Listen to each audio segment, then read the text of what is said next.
पिछली सरकारों के समय कुछ चंद क्षेत्र ऐसे होते थे जिनको अति विशिष्ट माना जाता था और उनकी पहली पहचान ये होती थी कि सबसे पहले उनमें 24 घंटे बिजली आपूर्ति शुरू हो जाती थी और विकास के जो भी कार्य थे वो भी वहीं पे दिखाई देते थे। योगी आदित्यनाथ जब 7 वर्ष पहले मुख्यमंत्री बने तो उन्होंने ये जो कुछ इलाकों का जो वीआईपी कल्चर था उसको समाप्त कर दिया और शुरुआत भी वही बिजली की सुनिश्चित आपूर्ति से हुई। पूरे प्रदेश में बिजली की आपूर्ति एक निर्धारित मानक के अनुरूप सुनिश्चित कर दी गई और इसके साथ ही जो विकास के कार्य थे उनमें प्रदेश के सभी जनपदों को, सभी क्षेत्रों को समान रूप से सहभागी किया गया। उनकी हिस्सेदारी तय हुई, उनकी भागीदारी तय हुई और अभी जब ग्राउंड ब्रेकिंग सेरेमनी में जो 10.25 लाख करोड़ से अधिक के जो निवेश प्रस्तावों का शिलान्यास किया गया तो उसमें भी प्रदेश के सभी 75 जनपद शामिल हैं। और ये भी यहाँ उल्लेखनीय है कि जो पिछली सरकारों में जो अति विशिष्ट क्षेत्र होते थे वहाँ पे कानून व्यवस्था को लेकर भी प्रश्न उठते थे। योगी आदित्यनाथ ने ये व्यवस्था भी बदल दी और पूरे प्रदेश में कानून व्यवस्था का एक मॉडल स्थापित किया। अब ये जो बातें हैं, चाहे विकास की हो, समग्र विकास की हो, बिना भेदभाव के विकास की हो और कानून व्यवस्था की बात हो, तो ये योगी आदित्यनाथ के केवल सैफई यात्रा से इस तथ्यों को समझा जा सकता है।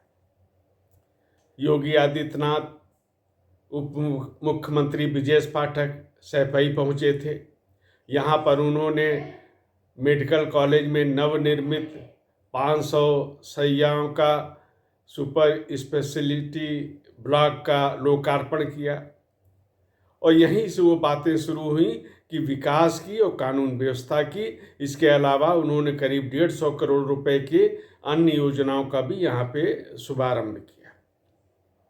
योगी आदित्यनाथ ने कानून व्यवस्था की भी यहाँ अपरोक्ष रूप से विषय उठाया, समग्र विकास की भी बात की और उन्होंने कहा कि यह मेरा, यह तेरा, यह जो विचार है ये सभ्य समाज को कलंकित करता है। अयम निजः परो वेति गणना लघु चेतसाम, ये हमारे शास्त्रों में भी कहा गया है।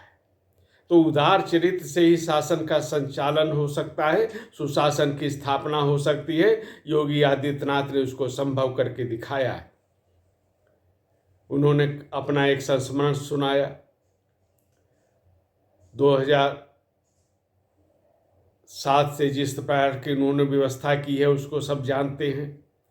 संस्मरण पिछली सरकारों के समय का था। उन्होंने कहा कि जयपुर से आगरा पहुंचे थे, वहां से उनको सड़क मार्ग से कानपुर जाना था, लेकिन पुलिस अधिकारियों ने यह कहकर रोक दिया कि रात में मत जाइए क्योंकि बीच में इटावा पड़ेगा।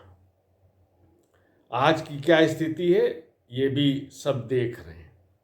तो यात्रा सैफई की, लेकिन इससे पूरे प्रदेश के जो समग्र विकास और कानून व्यवस्था का जो संदेश योगी आदित्यनाथ ने सैफई में दिया है, निश्चित रूप से उसका केवल सैफई नहीं, पूरे प्रदेश ही नहीं बल्कि राष्ट्रीय स्तर पर भी इस संदेश का महत्व है।